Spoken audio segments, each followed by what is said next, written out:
Good morning, legends. I thought this one would be a fun one for your Christmas Eve so you can ponder on a few of the selections in your squads. I know a lot of you guys have made teams already, and this is just giving you a little bit more to think about heading into making those squads. We obviously get a few months now until the preseason games, so we can see a lot from these guys, and we will find out a little bit more about around the complete full squads, the full 30-man squads for all of our 17 NRL squads. So this here is going to help you with that. So we're looking at players of interest and guys to potentially target for your team. So there's 5 things here you need to think about when you're looking at a guy that's potentially undervalued and why they would be, and then why you would look to put them in your side. So increased minutes on that same team. So there's a lot of different factors that come into that, but it could just be that they're improved as a player.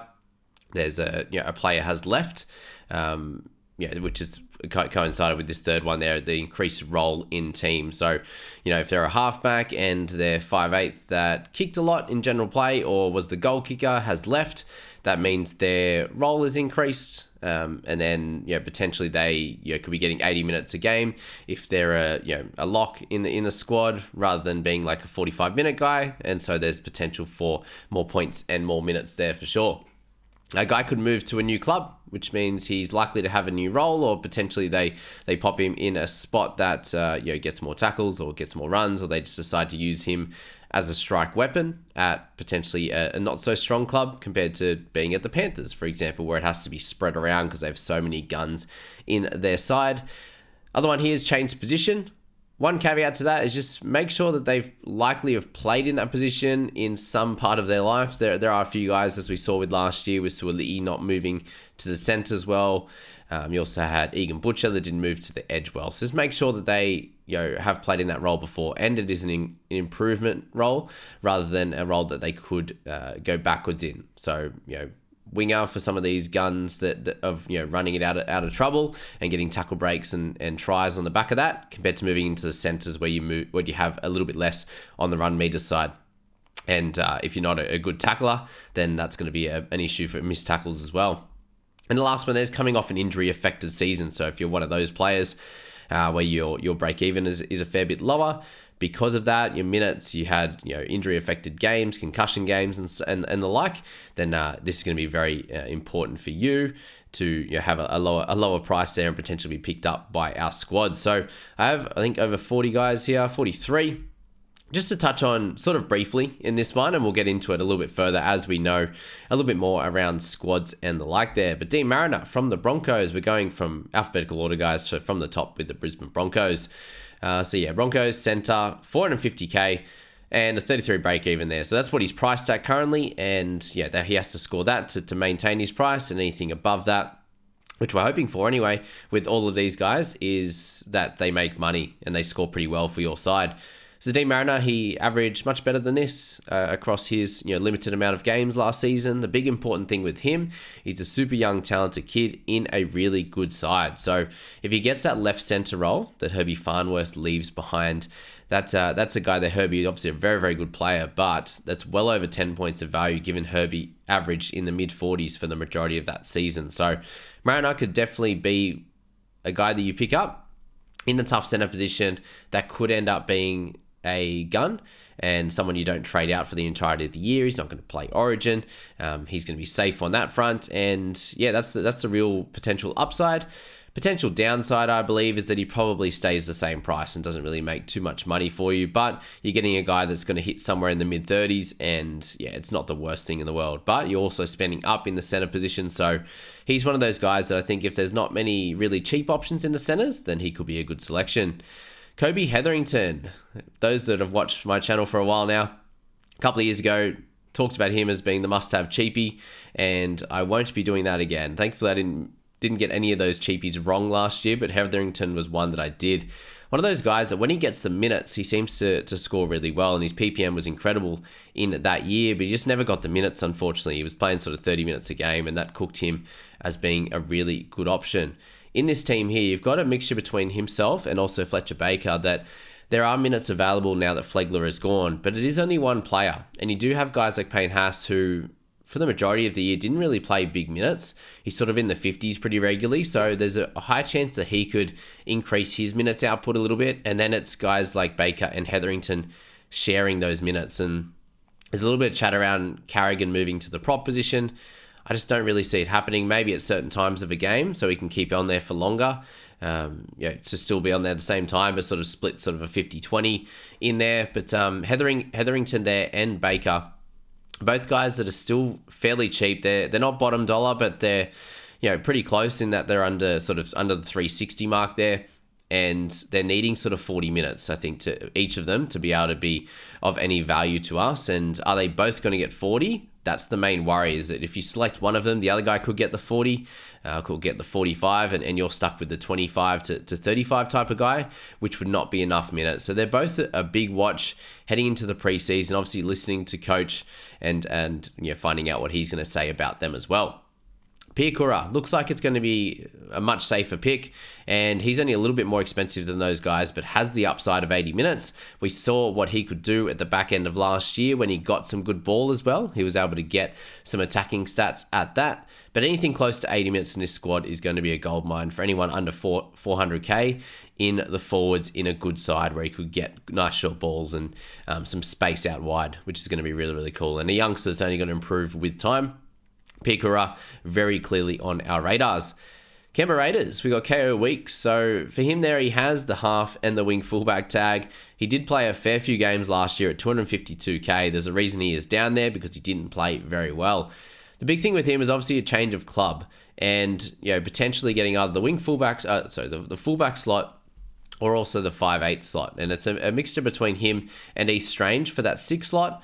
If he does get the 6, the worry here is that he plays, or the fullback, I should say, is that the worry that he plays very similar to that of last year and doesn't score well enough to even make a lot of money. We have seen with a lot of other players, though, if they do, end up getting that spot. We saw Hayes Perham end up getting the fullback spot. We saw Hamiso. We saw Tyrell Sloan. They all get that spot. They get that 80 minutes, and they get a little bit of faith from their coaches.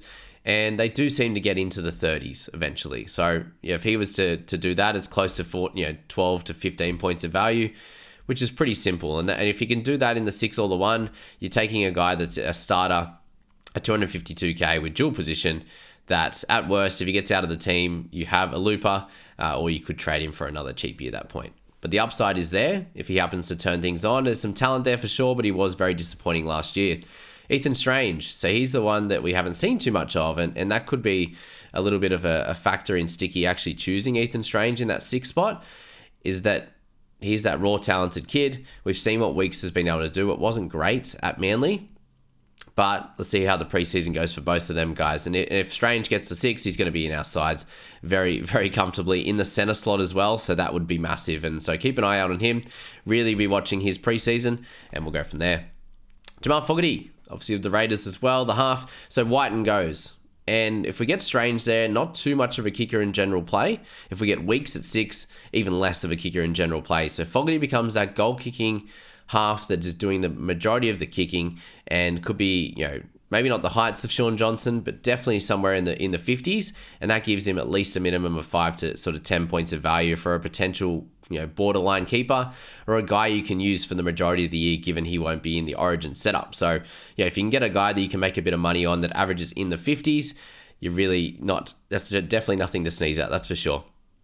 So definitely have him on your radar as a cut price borderline keeper in the half position. Morgan Smithies, just fairly expensive for me, in my opinion, but we do have to see with him if he does get huge minutes, especially with Horsburgh out in that first few rounds, and he could definitely hit a 45 to 50 average. But at this point, a 529k for a guy that we haven't seen in the NRL, I think it's a little bit of a stretch to be able to slot him in and have him as someone that's going to dominate. Last year we had Hopgood that came in even cheaper than that, and he was able to dominate, but we'd also seen him in the NRL do that and do that well. And we're really not sure if the minutes are going to be there for Smithies at the Raiders. Karaz, he will get the center dual tag, likely. I think he should be in the centers. He played really well there. And if he does, he scores almost 50 points in that center position. And with the Dogs likely to be a little bit better, to have a dual position guy that's mid-price at the moment, obviously a little bit under sort of keeper tier, in his price at the center position. If he does get that, he could definitely be, I could see a lot of people jumping on him, especially Dogs fans and the like there. So Carraz just wanted to throw him in there, definitely of interest. And if he gets that center position, then he'll be center dual with the wing fullback. Guys, for those that aren't dual position at the moment, they will be waiting until round one team list. Once round one team lists are named, then these guys will get that dual position tag. Josh Curran. Similar to him, if he was to be named on the edge in round one, then he will get that edge position tag. But there's a high chance that he's going to be the 13. If he's the 13, it looks like it'd be about a 60-minute, potentially even up to 80-minute role with injuries. So at this break, even at 36, he's been a guy that can average upwards of 50. So get Curran in your sides if he's named at 13 in round one. Pretty simple with that. Kikau is a little bit of a hit and miss one as well, so we know what he's been able to score at Penrith, and that's close to 10 points of value if he can get anywhere close to that 46 average that he did at Penrith.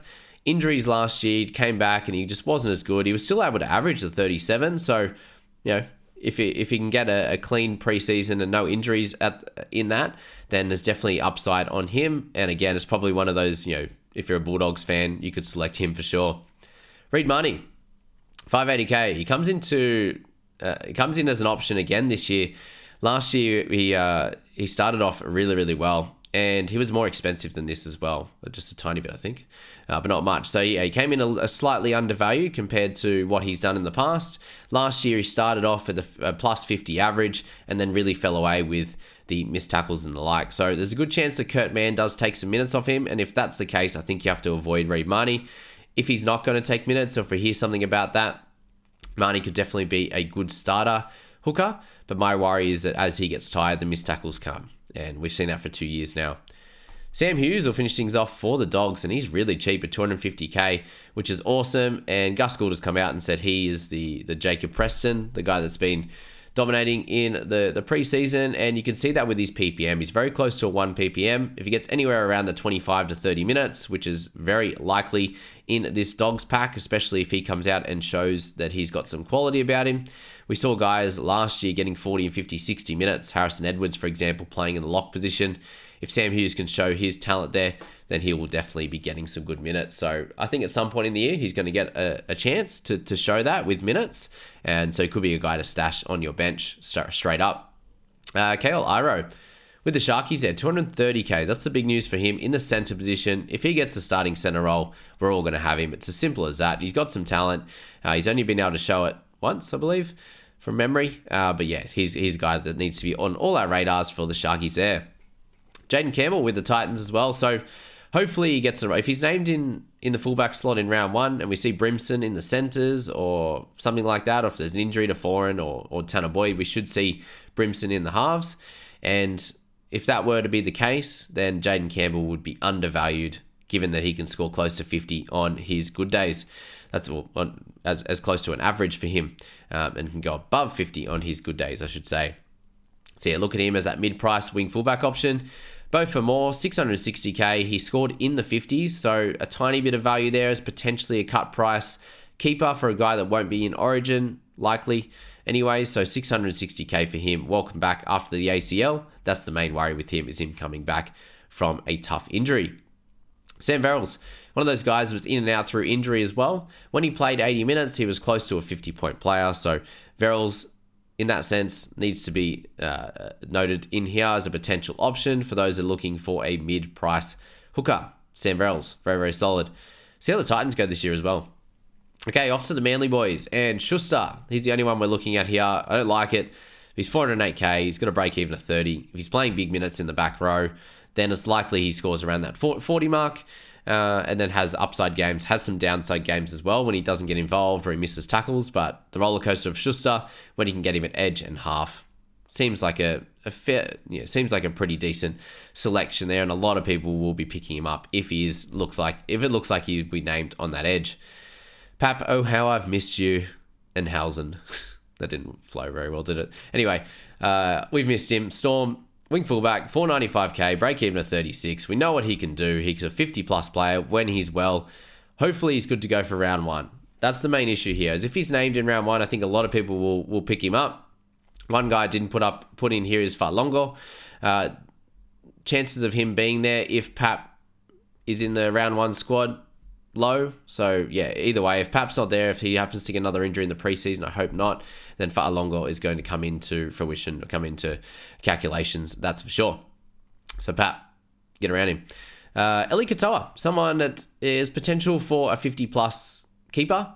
So at 46 there, potential for some value there. And we know he can score tries. He can do some good things. The first part of last year, he scored really, really well and didn't score any tries. So if he happens to get a couple of those, then he could be a cracking guy to start with that, again, is not going to be missing games over Origin. Just had a few concussions and a few bits and pieces last year that kind of stuffed around his season. Will Price. So there's a chance that he gets the 6 role, but you've got a lot of players that could play there. Obviously, you got Gamble, you got Cogger.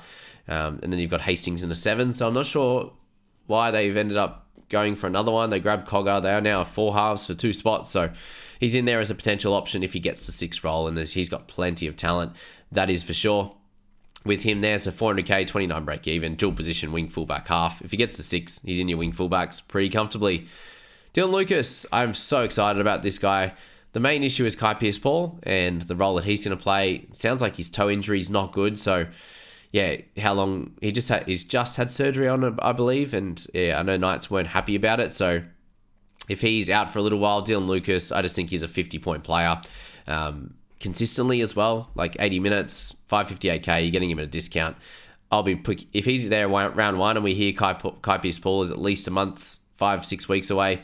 I think Lucas is the guy to pick. Jaden Brayley.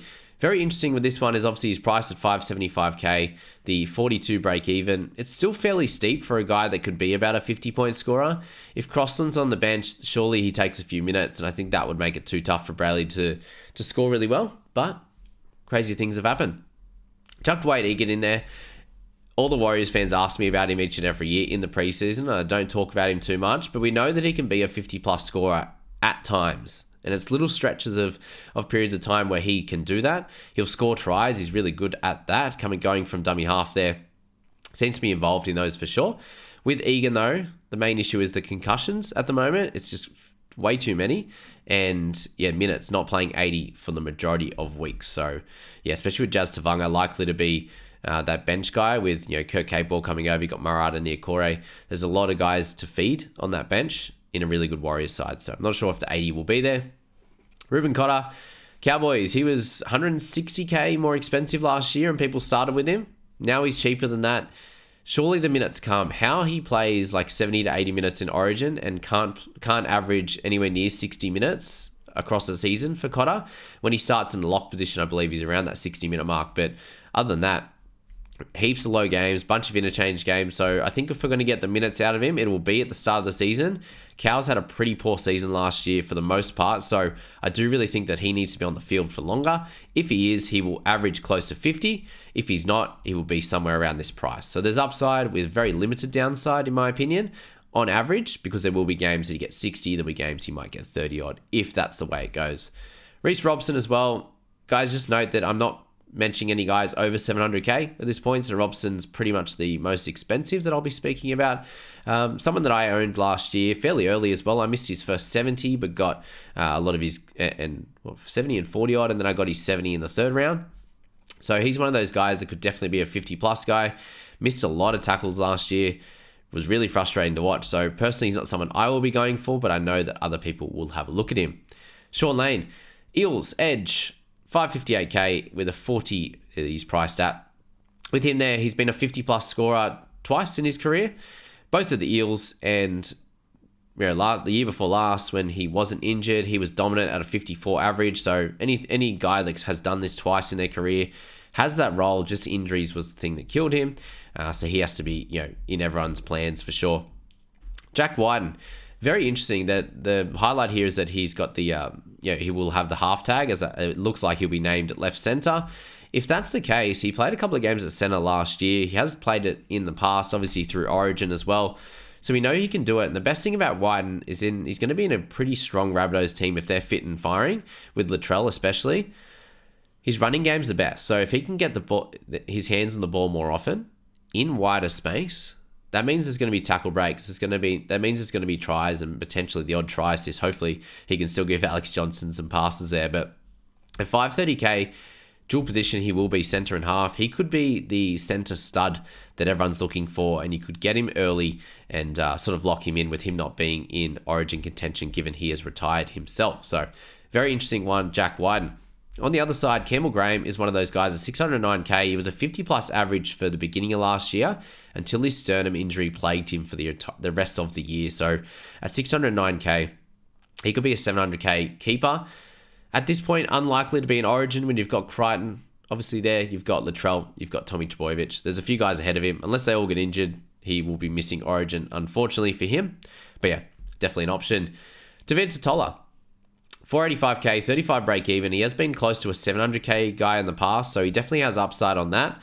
Minutes and sort of PPM is going to be his thing. Who do they use more? Do they use Severely a little bit more? Do they, are they going to get big minutes out of Tom Burgess? Is Cam Murray going to be playing close to 80? There's a few things to think about with the Bunnies, but he definitely has sort of 5 to 10 points of value if he gets that role. So keep an eye out on him. Flanagan.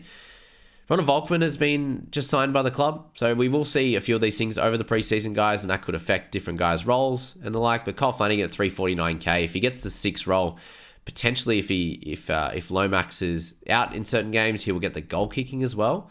If Lomax is not out, he won't get that, but he has a nice boot on him. And yeah, we'll take a little bit of the kick meters, tackles well, which is the big thing. So at a minimum, you'd expect somewhere in the 30s, which at that price, it's going to be hard to miss, that 10 points of value or close to it. Tom Eisenhuth with the Dragons this year. It's a very interesting play. If we don't see Dan Russell in the starting side, you'll see Eisenhuth. And with him, if you can get 60 minutes out of him on an edge, then he'll be about a 40-point player. If there's any more minutes on top of that, then he could be a 45 to 50 guy. We have seen it in big minutes. We have seen some big scores over 50. We've also seen a low score or two. So he's one of those guys that seems like he'll be a Liero type if he can hit a 40 average. It's just if he's going to get the 80 minutes, but seems to have a little bit better work rate than Liero and sticks with those tackles a little bit more, which was annoying me last year. But yeah, someone to keep on the radar. Jacob Little, 536k. With Moses Mbai moving on, there's a chance that Little goes close to 80 minutes on a regular basis. He was in now the side. They use him on the bench. They use him on the starting side. There was a lot going on last year, and he was still able to hit a 39 average. Great in attack, getting out of dummy half. Works hard in defense as well. So he could be a 47 to 50 type of guy. We've seen it in the past that he could definitely do that with 80 minutes. But the question is, will he get the 80 minutes on that? Spencer Lanier, we get on to all the Sydney Roosters middles and edges. So there's a lot going on here. Really, it's whoever gets the starting spots is going to be of much more relevance here. So with Spencer Lanier at 395k, is he going to get bigger minutes than he did at the Panthers? Because if he's not, then his 29 is basically all he can do in 30 minutes at a 1 ppm. If he gets 40 minutes, then there's probably close to 10 points of value. But we need to find that out from coach, from the preseason. We'll work it out as we go. Angus Crichton at 501k, if he is to get the start on the edge and close to that 80 minutes or 70 minutes or something like that, 65, then he's definitely got some value at about the 45 to 50 sort of price range. But the question is he doing better himself off the field? He didn't play as well on the field. He had a couple of games where he was able to score really well in big minutes, but they were few and far between. So Angus Crichton there, keep an eye out on him for sure.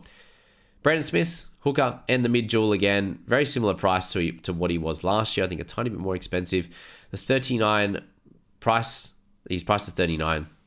Can he improve on last year? He had a lot of injuries to start the year. I would care to say that he will be better than this year. He had way too many injuries. Then he was a little bit unfit. There was a lot going on with Smithy there. Can he get closer to the 70 minutes on a regular basis? If he can, I think he's close to a 50-point scorer. If he can't, then he probably will stick around that 39 and be in and out of sides and be annoying. Terrell May, I really love watching this guy play. The main worry here is the minutes on offer.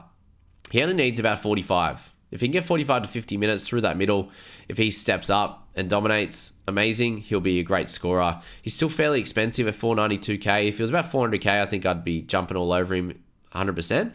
But there is question marks around his role and all of the mids and the edges for the Roosters. Someone that may not even get a spot. He could get the edge. We don't know. The right edge, likely, is Siwa Wong at 444k, a youngster on the improve. I really think that if he can get that spot, he'll lock it down for the entirety of the season. He was great through the final series at 444k. cheap enough to find out, in my opinion. So if he gets that spot, he'll be locked into my side. Jeremy Marshall-King, guys, we have 5 to go for those on the podcast. 650k for him with the Dolphins, 47 break even. He had a really bad shoulder issue for a lot of the season. Started really well, a tick over that 50 mark. So he could be a 50 plus scorer in the hooking position that doesn't play Origin. Does have an early bye, which is painful, but yeah, definitely an option there. Stafford Toa with the West Tigers. So we've got 4 Tigers to finish, guys, at 503k, 36 break even. He averaged over 40 for the first sort of couple of months of the season. Had that crazy score against Val Holmes, getting 100 in that one.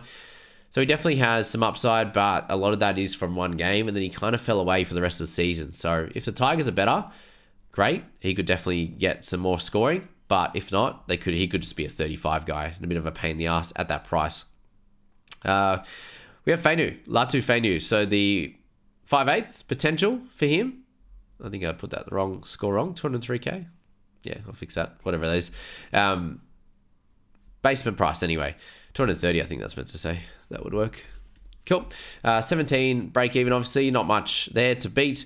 Doesn't kick too much. A good running 5/8.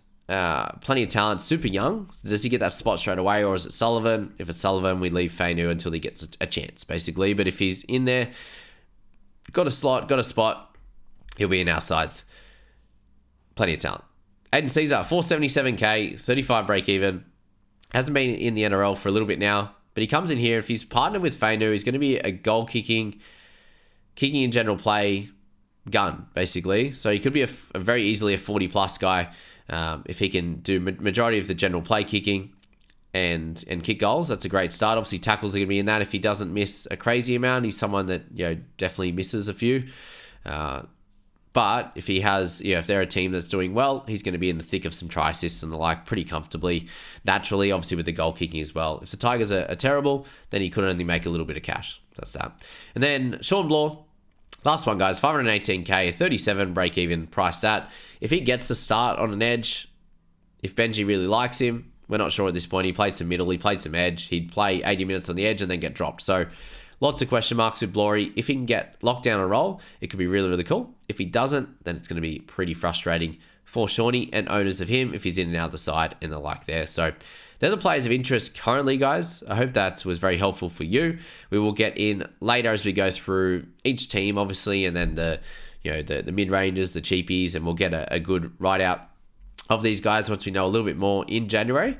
But until then, Merry Christmas to all of you guys. Thank you for being here. Thank you for working through my nostril issues, and we'll get into a few more videos. A head-to-head strategy video is going to be next, so we'll be focusing on a little bit more on head-to-head this year. I know a lot of you guys want to beat your mates, so we'll be focusing on that a little bit throughout the season. Thank you for being here, and see you in the next one.